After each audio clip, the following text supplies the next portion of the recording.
Welcome, everybody, to the latest Trunk Nation virtual invasion coming to you on Sirius XM Volume 106. It is a great honor to be joined by a man that I've been a fan of since the beginning and had a chance to interview many times over the decades. It's always great to visit with Bruce Dickinson. Bruce, thank you so much for the time. How are you today? I'm okay, doing good actually. Having chilling out, as they say, slightly. I was going to chill out myself with one of these, Bruce. I just was sent some of the Hellcat beer here from Iron Maiden a bit early. I'm on the East Coast in the U.S. A bit early for me to start, but it looks like it's going to be wonderful. No, I've run out. I got a 6-pack the other day and it's gone. I'm like, damn, need some more. It's now it's really, really good. I'm delighted with it. Obviously, we had to go really round the houses a bit because of COVID, and there were some personnel changes in Brewdog, and I was supposed to go over there, and we're all kind of stuck on this side of the pond at the moment, but hopefully that will change. So in the meantime, it's out, and I think it looks great. I think it's a great looking can, and it's a great brew as well. Yeah, anybody that's been lucky enough to be in an Iron Maiden meet and greet or backstage in the hospitality rooms, now you've got an array of beers to sample because you've always got the Trooper there, and now you're going to have some Hellcat there and the others. And beyond the fact, we all know there's a lot of artists that do their own branded beer or liquor, what have you. But I know you're really involved in this, and it's really, really good. I think that's the important thing to know. It's just not something to slap your name on. No, well, that was the whole genesis of the project at the beginning, was that somebody approached us and wanted us to do exactly that, and we were like, well, we're not interested in doing that. If we're going to do it, let's be creative. At which point they sort of went, oh well, that sounds like a bit like hard work. And we went, oh yeah, but it's better to be authentic and do something, at least if you try it. And we were really lucky with the opening bid, traditional English ale, Trooper. We're 30 million pints plus now, but then we spawned a range of Trooper beers that are all brewed here. But now of course we've got an Australian lager, which we call an XPA, down in Oz. We've got a Brazilian mango chocolate IPA brewed down in Brazil. So the next option, obviously, because we love getting Trooper into the States, but it is just expensive to shift liquid thousands of miles across the Atlantic. So we'd really love to have a partner to brew over here with. So Brewdog came along, and we were like, well, yeah, let's see how this works. And so far it's been great, and the liquid is brilliant. I mean, it's really got a kick to it. It tastes, in fact, my son had a can of it last night. He goes, wow, Dad, he said, this might be my favorite Brewdog beer ever. I said, but he said, the only problem is it tastes so good, but it's 6%.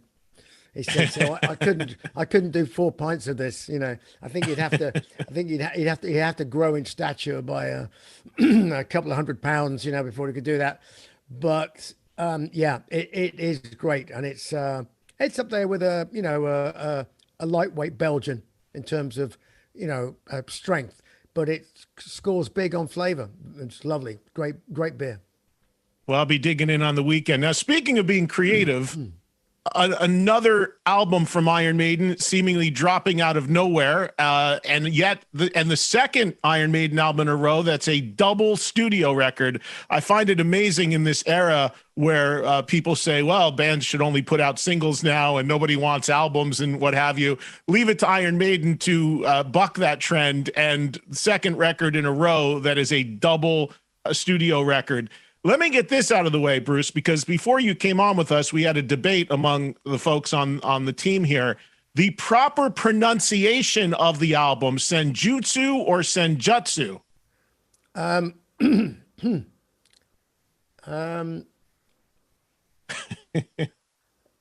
Tomato. Potato. Either is okay. Either or either. Let's call the whole thing Nico or Nico. Yeah, exactly. I really don't. I I really don't care. I honestly don't think it particularly matters.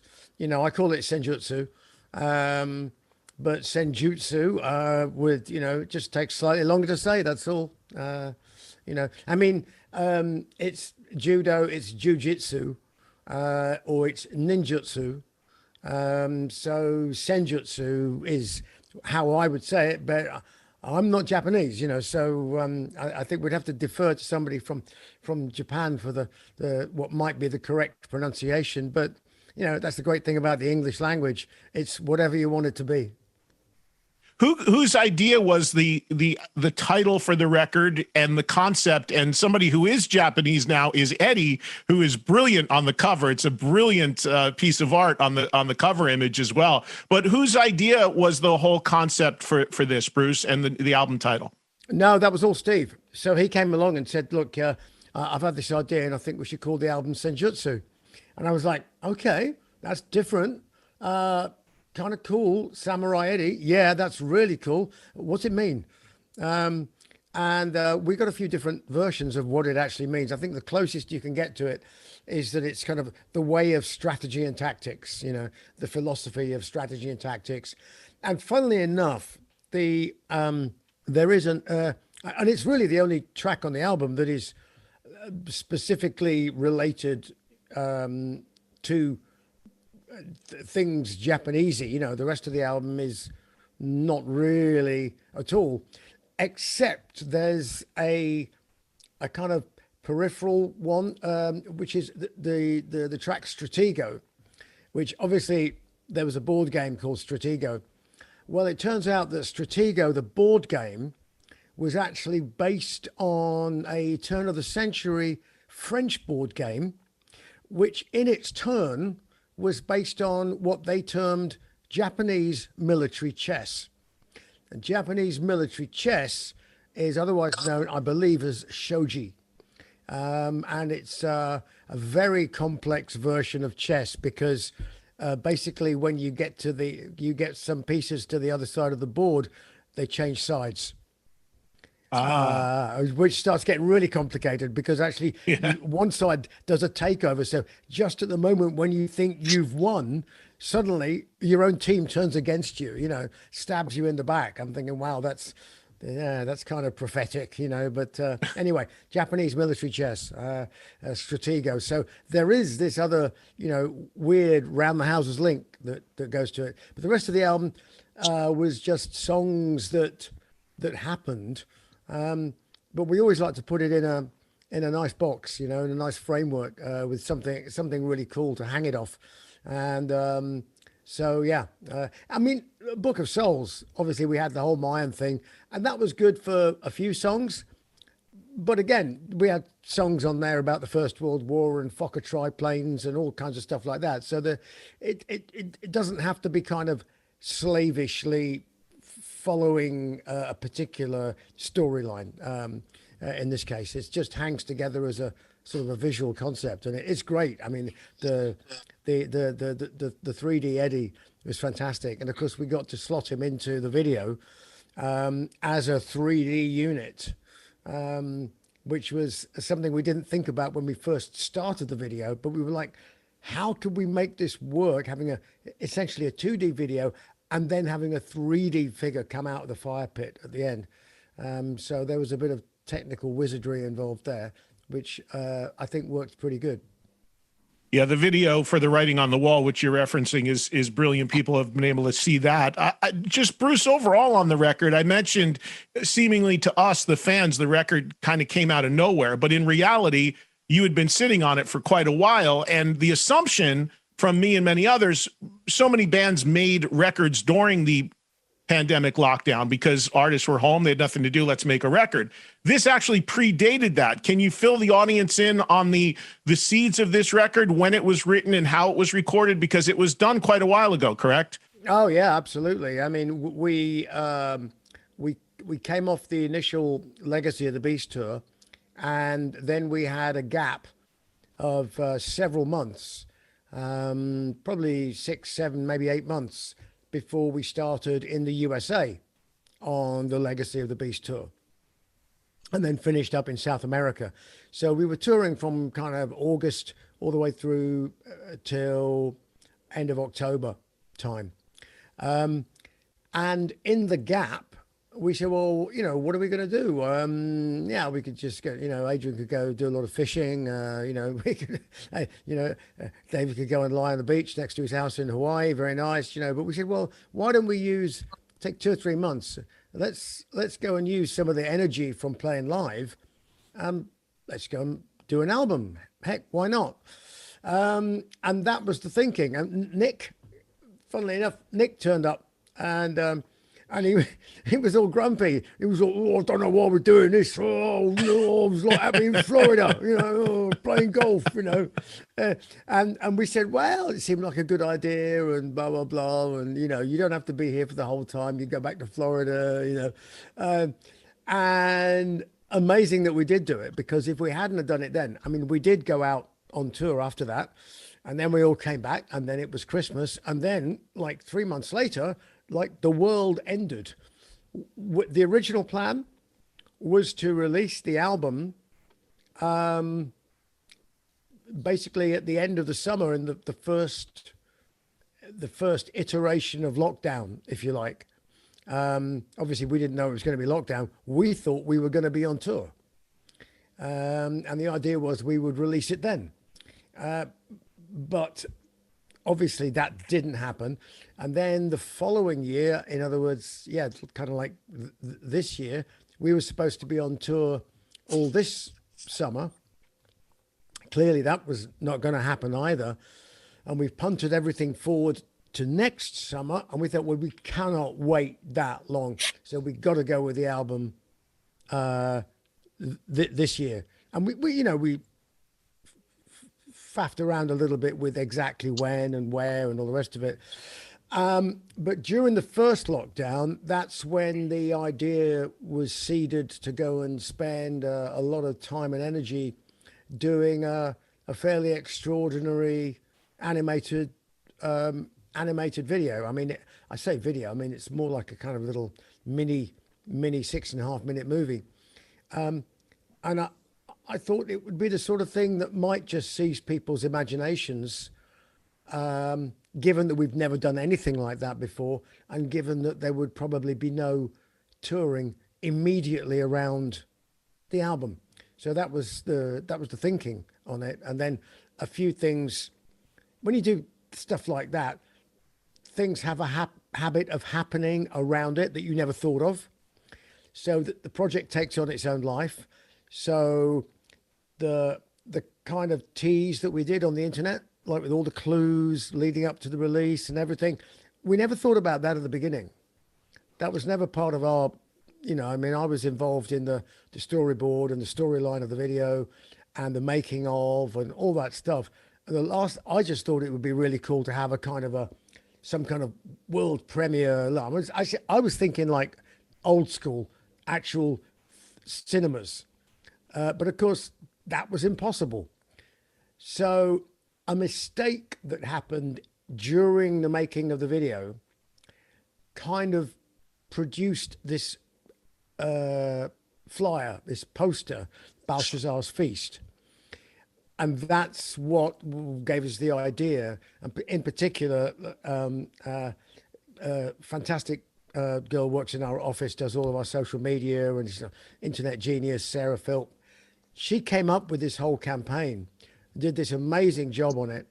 And so we utilized some bits at the beginning of the video, because at the beginning of the video, there was always supposed to be an invitation to Belshazzar's Feast, because otherwise, why are all these people queuing up? Why is everybody going towards that building? What the heck is going on here? So unless you know that, that's your, well, once upon a time, there was a big building in the middle of a screwed up desert, right? So it's the, the Star Wars bit, in a galaxy far, far away, bosh. Without that, the video doesn't make a whole lot of sense at all for the, first halfway through it, because there's no opening storytelling bit. And we actually forgot to put that at the beginning of the video. So when the Iron Maiden fan face plants and dead, it's like, Yeah, but should have been clutching his last hope. He was hoping to get some kind of redemption from going to this thing, and basically, the guys in Blink Inc., who are amazing, but they just forgot it. They just forgot that part of the storyline, and were so involved in the rest of it that we made the assumption that, of course, it was going to be in there when we saw the final edit. I thought, where is it? And Mark Andrews, who was ex-Pixar guy, and he's all story. He was like, we got to have it in there. You can't not have this part. It's essential, you know. So we came up with a poster as a quick fix rather than reanimate a whole bunch of stuff, which would have taken a long time. The poster came up, and I just said, let's just make it like a black and white poster that looks like something that you'd see for one of these homemade things, like a homemade rave or something that people slap on a side of a concrete building.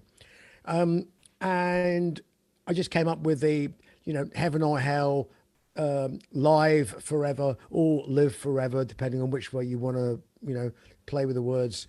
And very, very simple. And that turned into this whole monster campaign, really.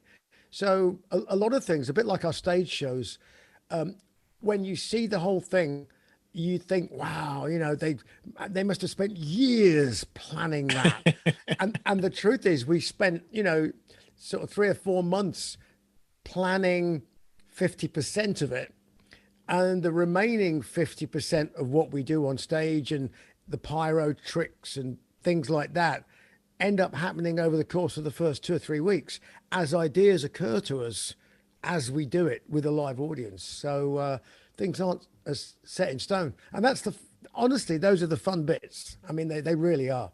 But yeah, you had everybody guessing the whole Belshazzar's feast and the T-shirts that were leaking out and popping up and the teasing on social media. I mean, even myself, it was daily fodder for me with my audience. Well, that's going to be the name of the record, or that's going to be the single. I mean, it had everybody guessing and talking, and it was a lot of fun. But I've got to. We'll talk so much more about the record, and we have an audience that's going to join us here in a second, and I'm sure ask about the record. But I have one final question about the record before we get to the audience. Yeah. I would imagine it's extraordinarily difficult to not only record and make an Iron Maiden album with the fan base you have that is so rabid and so passionate and wants to know everything that's going on, to do that quietly and then have a completed record for over a year and have that also be unknown and not leak, and make sure that it, stays under wraps until you're ready to unveil it. I imagine that turned out to be quite a challenge given the pandemic and the delay in releasing it. Yeah, I mean, it helped that none of us had a copy of it. Is that right? Yeah, none of us had a copy of it. I mean, when we finished mixing it, I was the only one left in the studio, myself and Steve and Kevin. So we both we heard it through a couple of times in the studio, and that was it. Closed up the laptop, took the files, whatever it was, and literally it was stuck in a vault of whatever passes for a vault, electronic vault. But anyway, it was locked up and did not see the light of day to anybody. I mean, when I was doing the storyboard to writing on the wall and was coming up with a plot, I had to jump through hoops to actually get a low res copy of just that track. Because I did make the point. I said, look, I am actually trying to storyboard the song, and I know I did co-write the song, but you know what? I'd actually like to listen to it while I write the ideas down, because it does help, actually. And I got this cryptic file that was called, I can't remember what the name of it was. It was like, it was like a Beatles. I think it had like a Beatles song name or something on it. In case somebody should see it on my laptop and go, what's that? And accidentally play it or whatever. So it was very, very amusing. But no, and the first time I heard it was, oh, shut up. My phone's making horrible noises. So the next time I heard it was when we were mixing Nights of the Dead, and Steve was doing it at his kind of home studios thing up in Essex. So he's up there tweaking that, and I popped along, and he went, "Oh yeah," I said, "I've got it on the laptop," and he'd only heard it like once since he hadn't listened to it at all. So we just put it on and listened to it, and we went, "Wow, this we did a really good thing here. You know, this is really cool. You know." It must have been cool to have some distance from it then, and then come back and revisit it like that. And I'm curious, who had the key to that vault, Bruce? Was it Rod or was it Kevin Shirley, the producer? Who was the keeper of the vault? Well, basically it was Steve. So nothing really went out without without Steve, because he was very picky and paranoid about anything. I envision it handcuffed to his wrist, like in a briefcase. Not even. I mean, I don't know where things get kept in digital vaults, so to speak. But I did actually get a copy because when it was mastered in February, I went up and we were talking. I was talking Steve through the video because I explained what it was. And then he saw some rough cuts. He went, "Wow, I love what you've done, man. Wow, great, you know."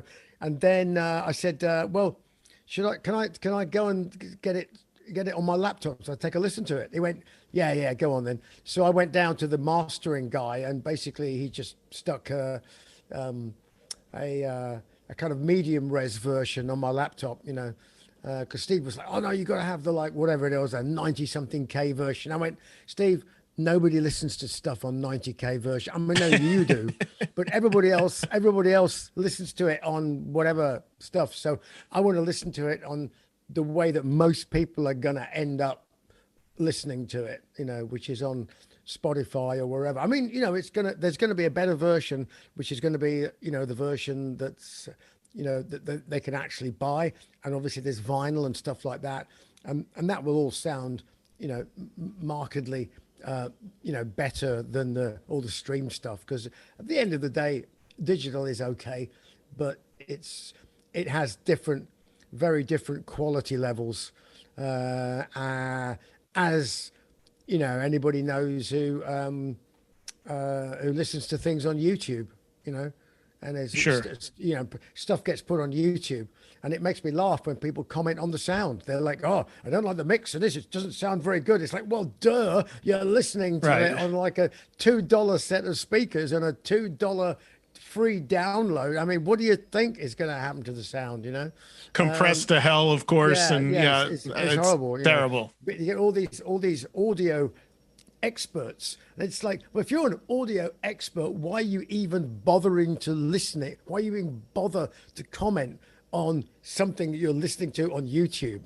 That immediately tells me you're an idiot. You might as well say, I played this album with my head in a bucket the other day and it doesn't sound good. Exactly. We got some fans that want to ask some questions to Bruce. Our first listener viewer is Jeff in Farmington, New York, who appears to actually be driving in his car as he is about to ask Bruce Dickinson a question. Yeah, drive safely, Jeff. Go ahead. You're in one of those Teslas with the autopilot on, are you?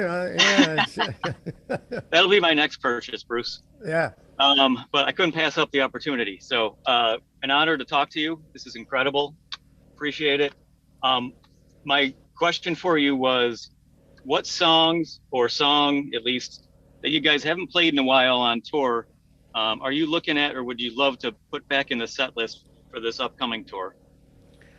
Well, actually, the upcoming tour we've got coming up next summer is the Legacy Tour. So it's going to be the same set list, probably with a few additions. Well, we may play Writing on the Wall. We might, do Stratego, and we might even get around to doing the title cut, Senjutsu. But we're not going to be losing any of the big favorites. So expect Spitfires and Flamethrowers and everything like that, because certainly in Europe that's what people paid for 2 years ago to go and see this Legacy Tour. We've got in well in excess of 1 million people to play to, and then some. Um, so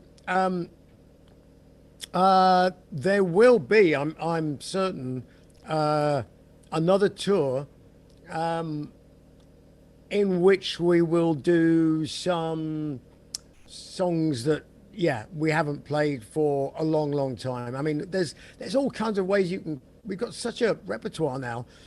There's all kinds of ways you can cut and slice it. I mean, Steve and myself, we once discussed, wow, what if we went out and we did a whole set of all the epics, sort of like Alexander the Great, Rhyme of the Ancient Mariner, Seventh Son of a Seventh Son, just epics, like, wow. And we went, yeah, that would be cool. And then you could go back and do different versions of other things as well, like all the, do kind of Number the Beast in its entirety, or, so there's so many ways you can cut and slice this. And I think, right now, it kind of depends on just what the mood of the world is as you approach a summer touring season. So this summer tour coming up, we've already got it running through Europe, and we've already announced Rock in Rio. It would be great to come back to the USA. Frankly, it would be amazing. If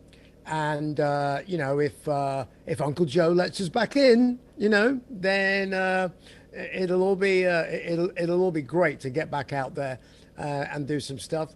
And then what are we? Then 22 and 23. Let's see how the album goes, because frankly, we would love to get out and play a bunch of album cuts.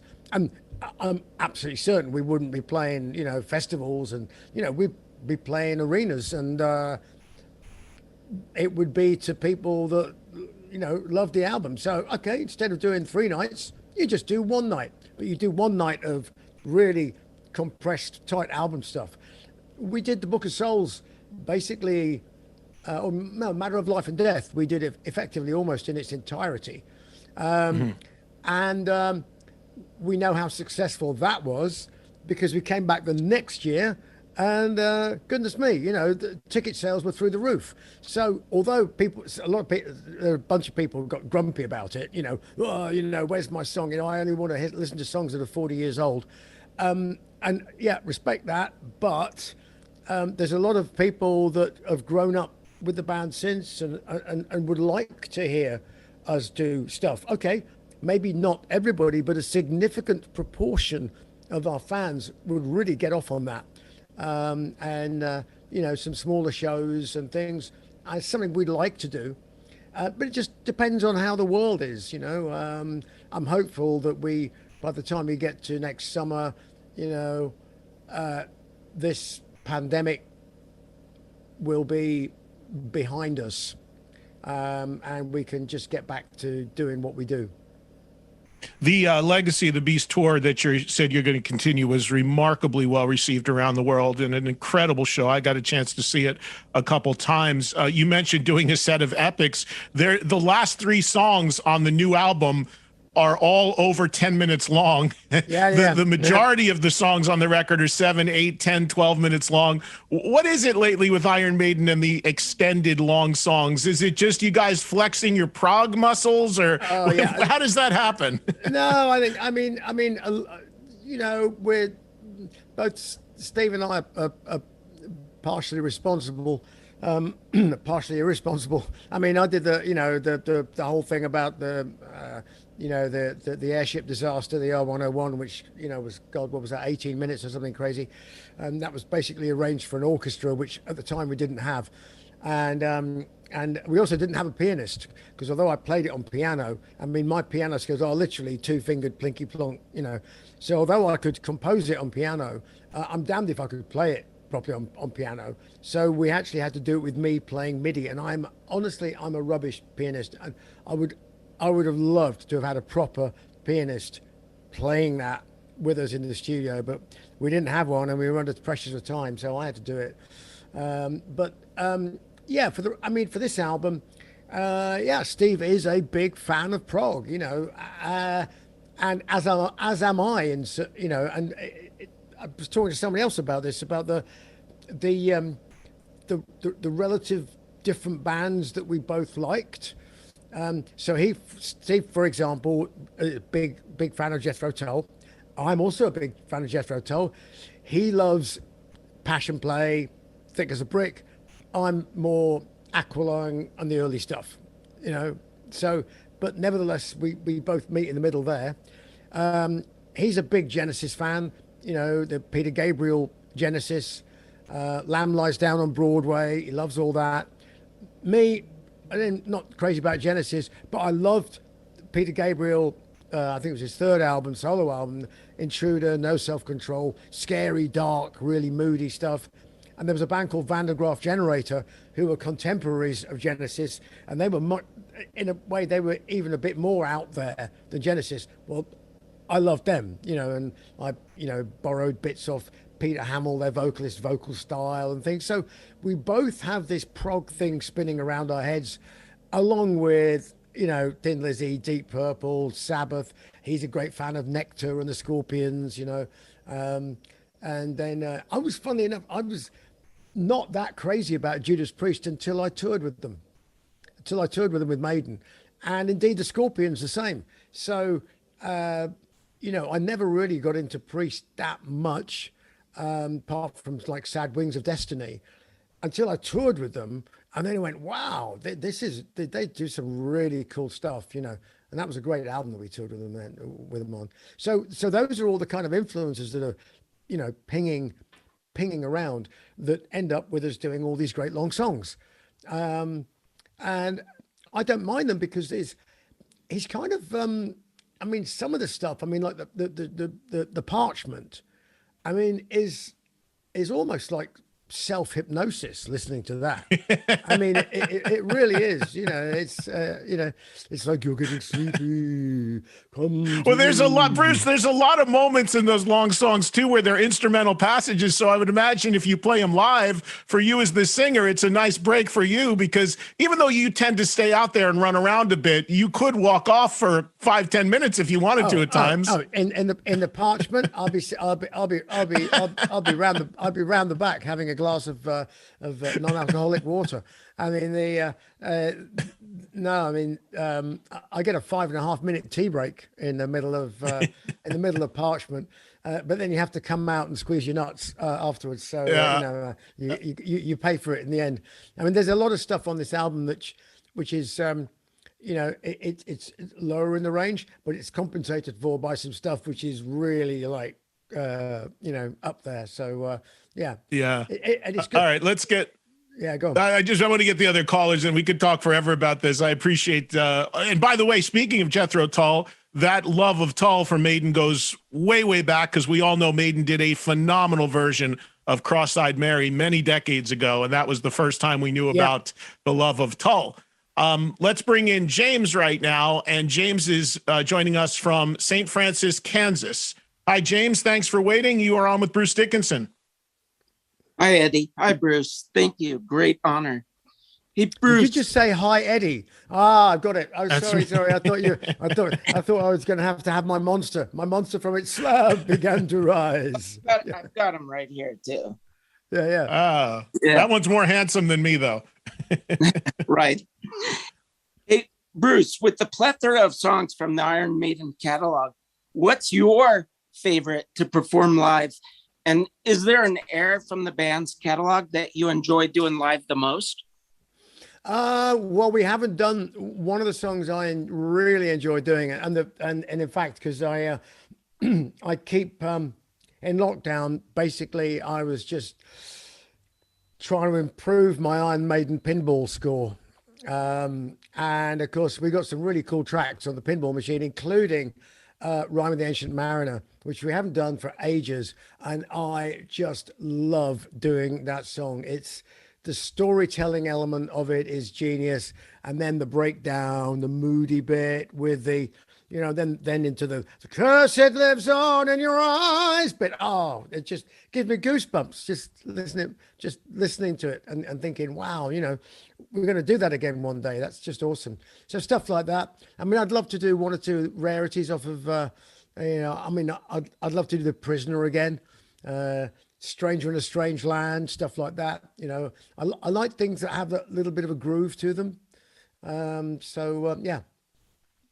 Bruce, do you like singing anything from the first two records, the two records you weren't on? Do you like doing any of the Diano stuff? I know you've done some, but do you, and you even re-recorded Wrathchild once. Do you enjoy digging into that? Yeah, I mean, there's some stuff that I really like on those records. I mean, I love Prodigal Son. It's fantastic. I mean, if you want to see a kind of a Jethro Tull sort of influence on the early Maiden, that. And in particular, I mean, Killers, the track Killers, and Murders in the Rue Morgue, just great stuff. I mean, those were a couple of tracks that I first heard Maiden play live when I was in Samson, which is a band I was in before Maiden, obviously. And we were all playing together in the same, 3-band bills and stuff like that. And I remember one evening, the first time I ever saw Maiden, we were headlining in this kind of big club. And they were sort of like special guest. And so I thought, well, I better go and stand at the back here and check these guys out, So, there was like 200-300 people in the audience. And then about 10 minutes before Maiden came on, about 500 people walked through the door. And it was just rammed, you could not move. And they came on and did Killers and Murders in the Rue Morgue. And I was like, oh my God, I mean, I'd never seen, up to that point, I'd never seen like Deep Purple in their heyday, and stuff. So I could only imagine what they did. Actually, they didn't do a whole bunch, they kind of stood around apart from Richie. But in my head, that was Maiden were doing kind of what they would have been doing, and it was that same level of excitement, Anyway, then and I thought, wow, that's amazing. God, I'd love to sing for that band. And then at the end of the set, 500 people all left. So, and I went, oh, guys, well, I guess we're going on to a kind of half-empty hall then. Yeah, that's food for thought, Yeah. First time I saw Maiden was opening for Priest on the Killers tour in New Jersey. And Right. I had gone to see Priest and I was like, hey, who's this new band? I'll check them out. And same sort of thing. It was like, whoa. And there were some people that were there specifically for Maiden, even at that very, very early period. Next up from Summit, Pennsylvania, we welcome Doug August to the show. Doug, say hello to Bruce Dickinson. Hey, Bruce, Eddie, thanks for having me. Bruce, amazing to talk to you. Thanks so much. Can't wait to hear the rest of the tracks and see you guys again on tour. Question for you. What was the most surprising thing that came up from the creative process or the writing process for the new album? And thank you for all the great music. Appreciate it. Well, yeah, thanks for that, for the compliment. I think we were all blown away when we did Writing on the Wall, and Steve goes, oh, I love that. Yeah, he goes, he said, I like a bit of Cajun music.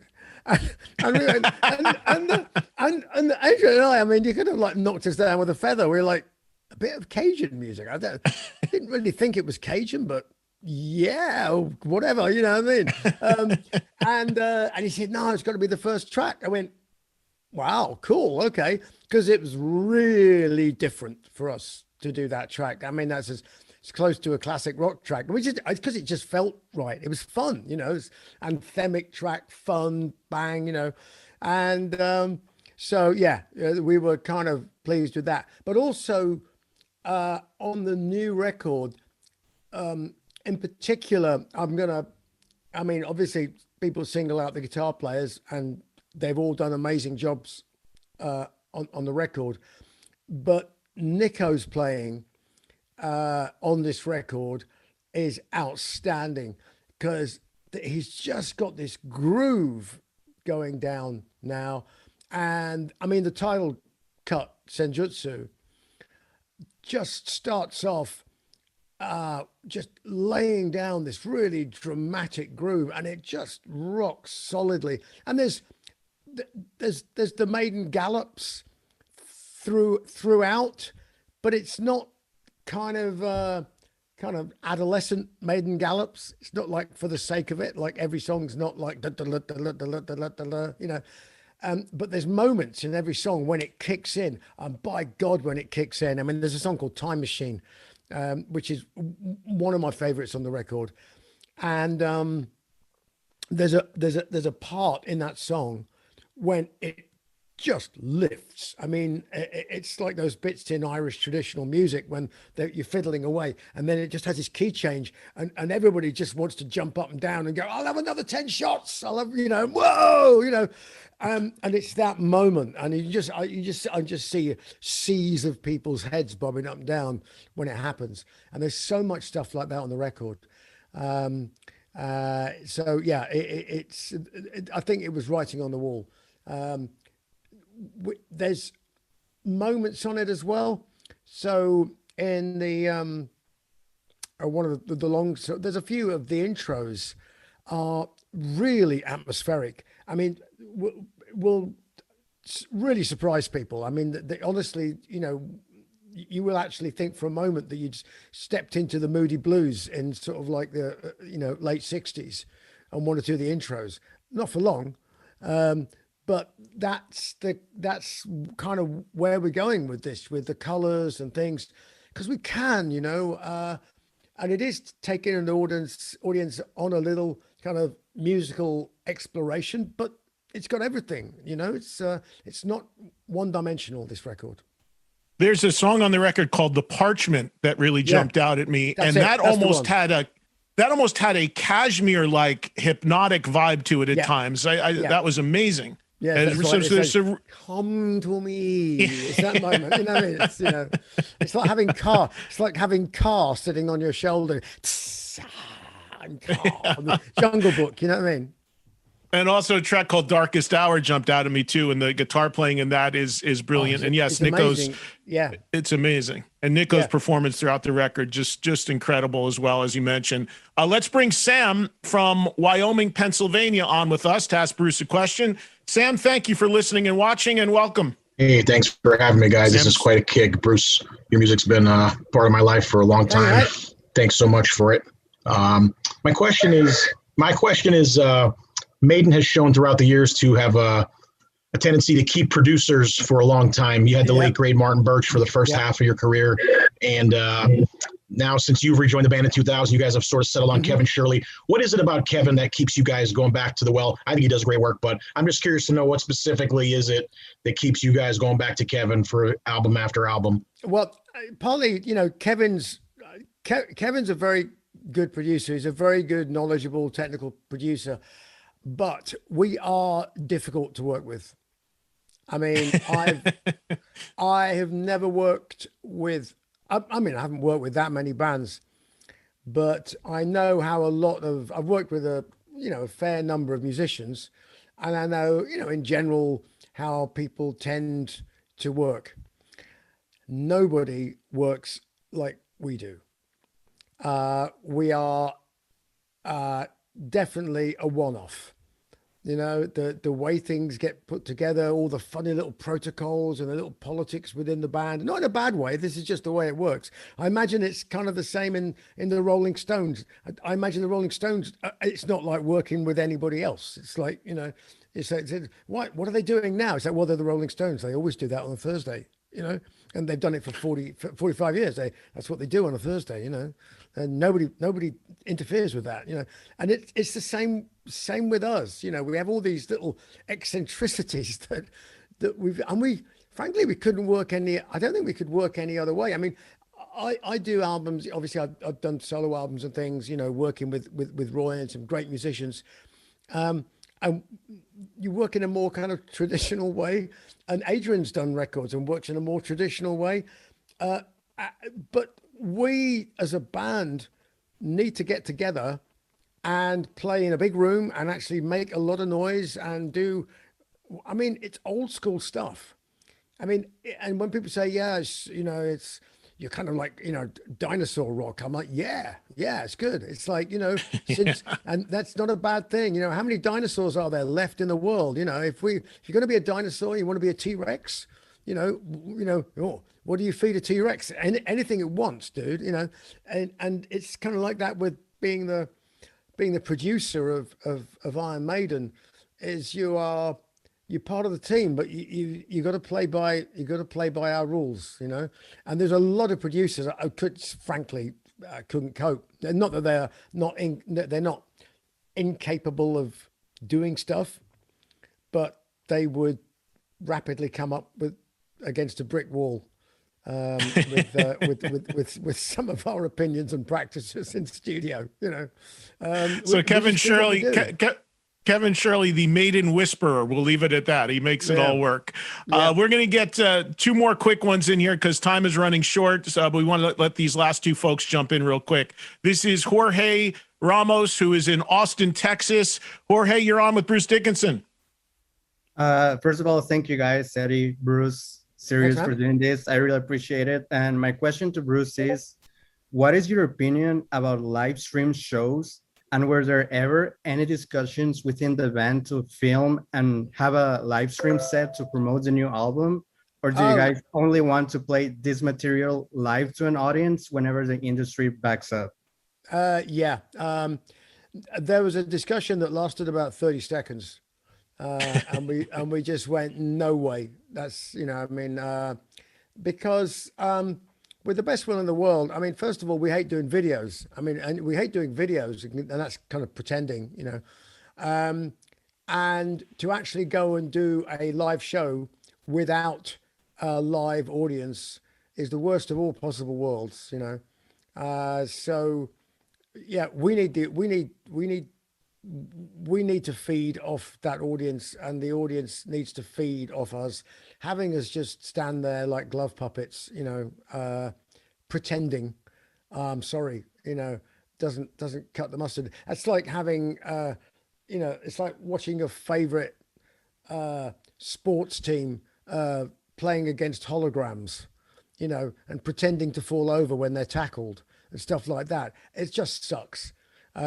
So we would never do that, and certainly we would never do that and call it Iron Maiden. I suppose there might be ways in which we could do it in little sessions and things like that, but even then I'd want an audience. You'd want some human being to play in front of, not just a laptop, And anyone who's seen an Iron Maiden show knows how big the audience looms in the whole presentation, and the interaction between the band and audience is just a huge part of what makes it so special. So I could completely see you having that position. Yeah. It's frankly, it's just, and the same goes actually for limited capacity shows. So saying, you can go tour, but you can only have 50% of the people. So you're going to play to a half empty hall. So the experience for the audience sucks. The experience for the band sucks, and the promoter goes broke. Well, you've got to work really hard to get all those three things in alignment, So we just got to wait until we can do things as near normal as is acceptable, And I think that's coming. That's coming. No question about that. I hope. Bruce, Brett wanted to know if you had any plans to do any more solo albums like Accident of Birth or Chemical Wedding with Roy Z. Would you like to do solo records in the future? We know that Adrian did a record with Richie Kotzen during the break, and the Maiden guys all do some things sometimes on the side. Would you like to revisit some of that work and do solo records again? Oh, not only would I like to, I've got a work in progress right now that's been kind of on and off on the back burner for 3 or 4 years now.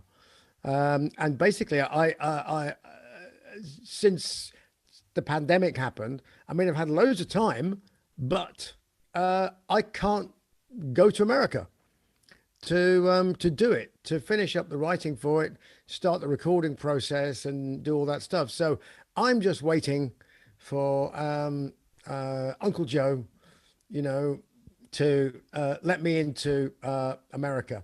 I mean, I figure the best way of doing it might be via Afghanistan at the moment, you know, because obviously a lot of people are going to America now from Afghanistan. But if you just happen to be a double vaccinated person who lives in Western Europe, it's a problem. Yes, I understand completely what you're saying. Let me ask you this about being vaccinated. You were on tour doing speaking shows, I believe, and you contracted COVID. I'm curious overall, how is your health, not just coming off of COVID, but also you, of course, are a cancer survivor. And Yep. I'm wondering how you're doing on that front as well. Is everything continue to be all clear? Yeah, that's fine. I mean, basically I'm like a big medical experiment, you know. So I like at the cancer thing 5 years ago, nearly 6 years ago now, and that's 3 or 4 months of treatment, and which does kick the hell out of your body, but it was a relatively brief bit of chemo in there.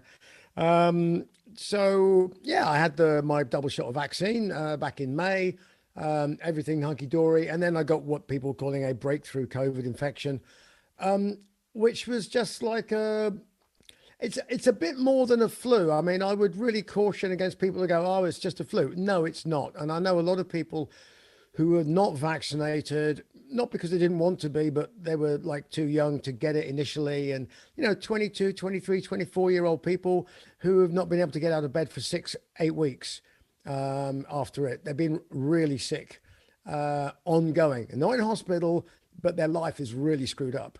And there's all kinds of there's people talking about sort of like, you know, long-term COVID causing diabetes, causing stuff with your brain, even, dare I say it, erectile dysfunction. There you go. They didn't tell you about that when they said go and get vaccinated. There's a really good reason to go and do that, because it makes your willy shrivel. Because the blood vessels with COVID can become really inflamed. So they get blocked up and your extremities don't get enough blood. And obviously there's one extremity which is dear to our hearts as men. And if that doesn't get enough blood, then boy, you're into a world of pain or not. So there's a lot of reasons for me why the vaccine, again, anecdotal, people say, oh yeah, but you still got COVID. I said, yeah, but I'm not in hospital. I got over it in 10 days.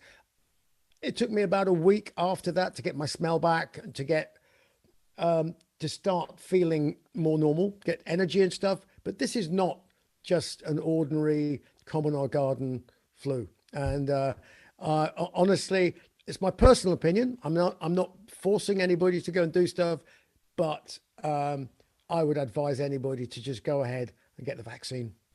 That's my Yes, well, I agree. opinion. I got it as early. I agree with you, and I got it as early as possible. And knock on some wood, I've been okay.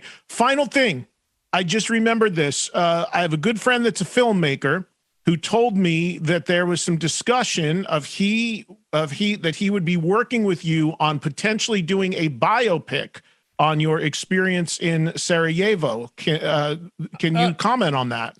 Yeah. No, so you might be talking. Are you talking about Sasha?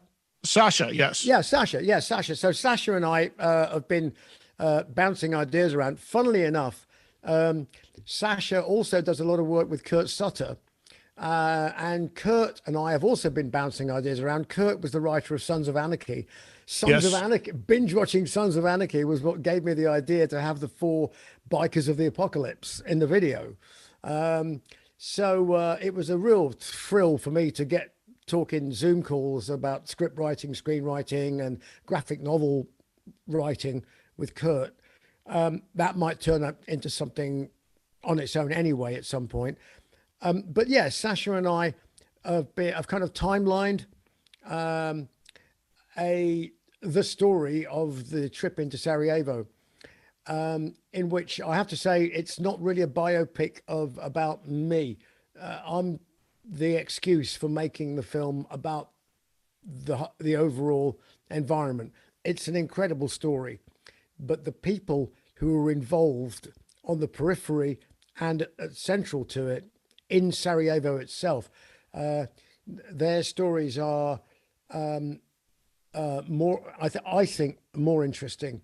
So yeah, I'd be in it, not as me. I have to get somebody else to go and play me. I don't know who. We'll figure out somebody. but yeah, it is a great story, and we've already got quite a way down to kind of mapping it out, but we haven't physically started page one of a script yet. Yeah, Sasha did the film, the Anvil film, and many others, and he was mentioning to me that about it. And for people that don't know, there's a fantastic documentary that you did that came out a number of years ago about that experience, but this would actually be a biopic. The documentary on it already exists. Well, Scream for Me Sarajevo was the documentary that was made actually by people in Sarajevo. Themselves off their own bat. There's a local documentary filmmaker called, he's a filmmaker called Adnan. The first thing I heard about it was when somebody came into my local pub with a laptop and showed me the raw footage of some of the interviews that they'd done with people 20 years after the event. And basically it was people saying how much the event had changed their lives, changed their attitude, changed their lives, changed their opinion about humanity. I mean, it was heartwarming and amazing stuff to hear. And so they said, would you like to be involved? I said, well, anything I can do to help, but it's not my documentary. It's your documentary. Honestly, they did an incredible job. Unfortunately, it suffered from being the timing of it. We were late for things like Sundance and all these festivals. It was too late to get in for a lot of those festivals, which was very unfortunate, because now people have rediscovered it and gone, wow, we never knew about this. It's really sad, but it's out there, and if people want to go and watch it, it's well worth watching. Yeah, I would agree with that, and hopefully it does become a biopic. That would be really interesting to see. Everybody check out the new album from Iron Maiden, Senjutsu. It is a double studio record of all new material, and it is out on September 3rd or now, depending upon when you're hearing this. We look forward to hopefully getting some Maiden shows here in the U.S., Bruce. It's always a treat when you guys come over. Like you said, hopefully Uncle Joe will allow it. And Uncle Joe. I have to stop calling him Uncle Joe, because that's Stalin, isn't it? That was his nickname. But thank you so much for the time and for doing this. Hopefully we'll see you in the States soon, and congrats on the new record. Yeah, thank you very much. Take care. Thank you so much. Thanks for listening, everybody.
कैसे भूल पैबू जान